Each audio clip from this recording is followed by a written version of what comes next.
বন্ধুরা, আমি এখন দাঁড়িয়ে আছি একটি পেঁয়াজের বীজ জমিতে। এখানে পেঁয়াজের বীজের চাষ করা হয়েছে। আমাদের নাটোরে এখন পেঁয়াজের বীজের চাষ হচ্ছে।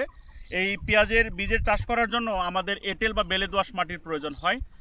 আমরা সাধারণত যে পেঁয়াজের বীজ চাষ করব, এই পেঁয়াজের বীজ চাষ করার জন্য আমরা ছোট ছোট কন্দ বা পেঁয়াজের যে বাল্ব বলি, 15 থেকে 20 গ্রাম ওজনের সুস্থ বাল্ব নির্বাচন করব এবং এই বাল্বগুলো আমরা অক্টোবর, নভেম্বর, ডিসেম্বর এই মাসগুলোতে জমিতে বপন করব। জমিতে বপন করার পরে এই গাছগুলো থেকে নির্দিষ্ট সময় পরে তার ফুল বের হবে এবং ফুলের মাথায় আমরা দেখতে পাচ্ছি কদম ফুলের মতো করে একটি ডাটা বের হয়েছে। এই কদম ফুলের মাথায় আপনারা যা দেখতে পাচ্ছেন সবগুলোতে পেঁয়াজের বীজ, এবং এর ভিতরে এক একটি কোনোটির মধ্যে 2টি, কোনোটির মধ্যে 3টি করেও বীজ আছে। এই বীজগুলো যখন 20% পেকে যাবে, 20% পেকে যাওয়ার পরে কৃষক কি করবে, এখান থেকে 2 থেকে 3 ইঞ্চি নিচে কেটে নেবে। কেটে নেওয়ার পরে এটা বাসায় নিয়ে গিয়ে এই বীজ থেকে এটা কিছুদিন রাখার পরে সম্পূর্ণটা পেকে যাবে। পেকে যাওয়ার পরে কৃষক এখান থেকে বীজগুলো বের করবে। বীজগুলো বের করার পরে তারা এটা সংরক্ষণ করবে এবং আবার যখন পরবর্তী সময়ে আমরা এই বীজ থেকে চারা তৈরি করব, চারা তৈরি করার সময় তারা সাধারণত এটা মার্কেটে বিক্রি করে থাকে।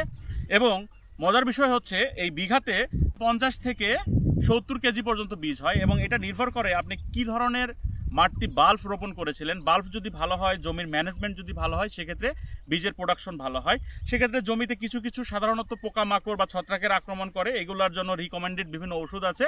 এগুলো সিমটম দেখে আপনারা ব্যবহার করবেন। এই যে কদম ফুলের মতো দেখতে পাচ্ছেন, এই কদম ফুলের ভিতরে রয়েছে প্রচুর পরিমাণে বীজ।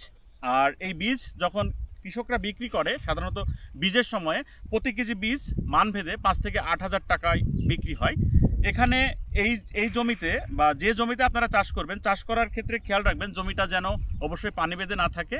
আর চেষ্টা করবেন কালবৈশাখী ঝড় হওয়ার আগে আগে যেন ফসলটা হারভেস্ট করতে পারেন। এই জন্য আপনাদের একটু আর্লি টাইমে লাগাইতে হবে। আর এই পেঁয়াজটা কিন্তু ঠান্ডা জায়গায় ভালো হয়, যেহেতু আমাদের শীতকালে লালপুর নাটোরে প্রচুর শীত পড়ে।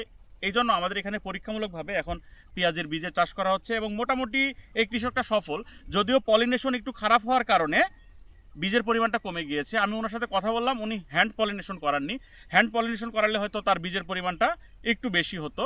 1 বিঘা জমিতে আপনারা যদি ভালোভাবে এই বীজটা চাষ করতে পারেন, আমি দেখেছি 3.5 থেকে 4.5 লাখ টাকার পর্যন্ত বীজ বিক্রি করা সম্ভব। শুধু জানতে হবে চাষ পদ্ধতি এবং কিভাবে চাষ করে। প্রয়োজন হলে যারা এর আগে অন্য অন্য জায়গায় চাষ হয় তাদের সঙ্গে গিয়ে কথা বলতে হবে, ভিজিট করতে হবে। আমাদের সব জায়গাতে উপজেলা কৃষি অফিস আছে, নির্দিষ্ট কর্মকর্তা আছে, তাদের সঙ্গে আপনারা যোগাযোগ করবেন। যোগাযোগ করে এই চাষটা করার চেষ্টা করবেন। আমার মনে হয় এই চাষে বেশ সফল একটা সম্ভাবনাময়, এটি বাংলাদেশের জন্য সফল একটা সম্ভাবনাময় দিক উন্মোচিত হতে যাচ্ছে। কারণ যেহেতু আমরা এখনও পেঁয়াজের ঘাটতির দেশ এবং বাংলাদেশ সরকারও খুব করে চাচ্ছে আমরা পেঁয়াজের ঘাটতি থেকে পেঁয়াজ উদ্বৃত্ত দেশে যেন পরিণত হতে পারি। সবাই ভালো থাকবেন। আল্লাহ হাফিজ।